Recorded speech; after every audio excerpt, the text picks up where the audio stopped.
Going to mean a massive change to betting, and still being advised now. The bookmakers are just finding out that Aqua d'Amore is out. Miss Mooney Mooney, as I said, will start favourite, but Retail Therapy has gone for a bath, more than double its opening quote. Iron Gale, little money for Iron Gale, late. Now that betting there, that has Aqua d'Amore in. See number 11 at $4.90. That's going to change enormously. In fact, the windfall's come out, but she is at $4.90. So the late scratching is number 11 Aqua d'Amore. If people are wondering how that can happen, a horse can get all the way around to the gates before it's discovered that it's not fit to race. They can actually roll an ankle or tread on a plate on the way around to the gates. It could have just happened as she walked into the mounting yard or just out of there. So it's not a fault of the trainers. It's not trying to sneak a horse through that's not ready. It can just happen that way. Both Retail Therapy and Miss Mooney Mooney are $3.80 with Aqua d'Amore out of that's on the tote in Super Tap, as we'll join Greg Miles now for the Liberty Financial Plate with the news that the late scratching is number 11 Aqua d'Amore. Mooney Mooney into 360, Retail Therapy at 390. 940 pin up, 990 taken.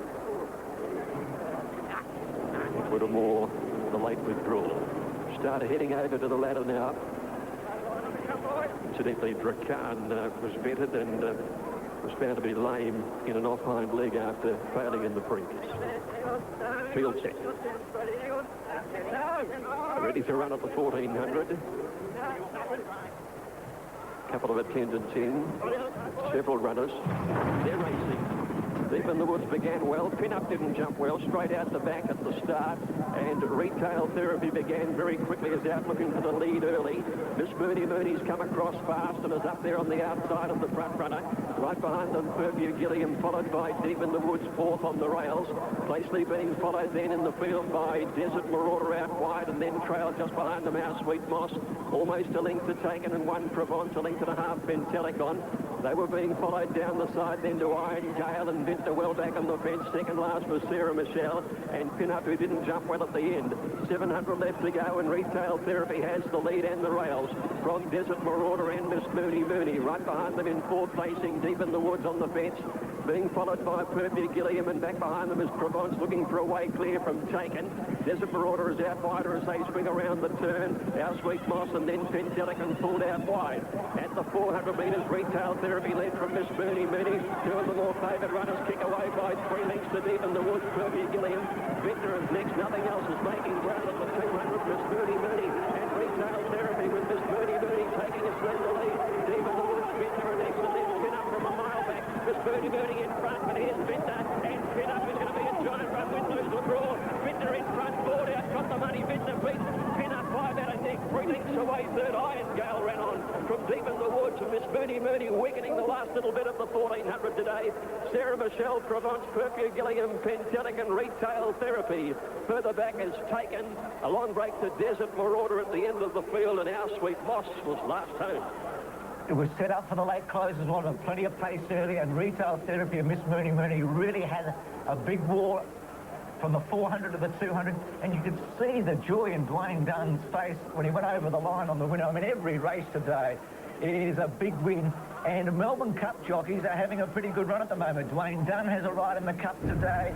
Nicholas Ryan, we saw earlier winning, has a ride in the Cup, and also Peter Burns. But Vintner first up for 129 days, so this is a really good training performance. This time last year, Richard, she was running in the Wakeful and the Oaks. She was 7th in the Wakeful and 6th in the Oaks, so she's come back, and she's come back with a vengeance. She's won first up before too, Bruce, so it's not unusual for her to do that. As you say, it was set up for the back runners. It looked like Miss Mooney Mooney here in the blue sleeves and the blue cap with a white jacket would have the race at her mercy when she took over from Retail Therapy. Retail Therapy had done a lot of hard work in the lead. Miss Mooney Mooney was starting to struggle, even though she had the light weight. But as we said, the last 50 or 100 metres did find her out. She's never won beyond 1,100 metres, and that allowed the likes of Vintner, with the jockey waving the whip. And boy, is he happy to take this event out. And Dwayne Dunn, he can ride, and I'm sure he's going to ride a great race later in the Cup. And he's beaten Glenn Boss and Kieran McAvoy in that race. Glenn rides Mackay Diva and Like a Falcon for Kieran. Dwayne, by the way, on Kinjal for David Hayes, who he's just ridden for there. No, Dwayne's a top rider. He was in Hong Kong for a long time, and he's had a lot of success. He's certainly the leading rider in South Australia. He doesn't win the premiership because he's not there often enough, but good ride, good mare, and he's about to run into his old mate John Letts. They see a lot of each other in South Australia. So, John, a very good performance, and Vintner getting home. Very good performance by Vintner. And Dwayne, was you ever worried through the run that she hadn't had a run for a while? No, that's when she produces her best. She just travelled so well, I just needed some luck to get through them. Once I did get there, that's when I started to worry, you know, telling on her that she was going to run out a little bit of condition, but David's a freak. He told me to ride it just like Cadell, nice and quiet, and see what we got. Well, she certainly produced a good for you today, and the way she won over the distance today, Dwayne, it looks like she'll get, she seems like she'll get the 1800 to 2000 pretty easy the way she raced. Yeah, well, she can do that, but you look through her form, fresh is best. Dave will know what to do. And Kinja Hole, you just mentioned Kinja Hole in the Melbourne Cup. You've got to ride in the Melbourne Cup, so, you know, they must be excited about that, and for the David Hayes stable. Oh, for sure. David's been a great supporter of me. We had a lot of luck in Hong Kong, and hopefully we can produce the goods and make everyone upset by beating home a couple of very talented runners. Congratulations, mate, and good luck in the Cup later on today. Thank you, Johnny. John Letts with his old mate Dwayne Dunn. David Hayes, was he practising that salute for later on? Oh, we hope so. The riding instructions were to ride it back, get lots of cover, and hope to have a lot of luck, just like he's going to have on Kinjal. Really good first-up effort by that man. Oh, fantastic. Like, that was a step up in class, and she's got a fantastic female line, so we're really thrilled for the owners to win a stakes race on Cup Day. And it was good speed up the front, too. It was set up for the swoopers. Yeah, we felt there was going to be a lot of speed, so we decided to send her to sleep, not get involved in a battle, and hope she had enough at the finish, and it worked. And just looking ahead to the Cup, Kinjal, Hugs Dancer, can you split them? I have a slight leaning to Hugs Dancer, and I think the Nice Dam track's in our favour today. Enjoy this one, and hopefully enjoy one later. Well done. Thank you.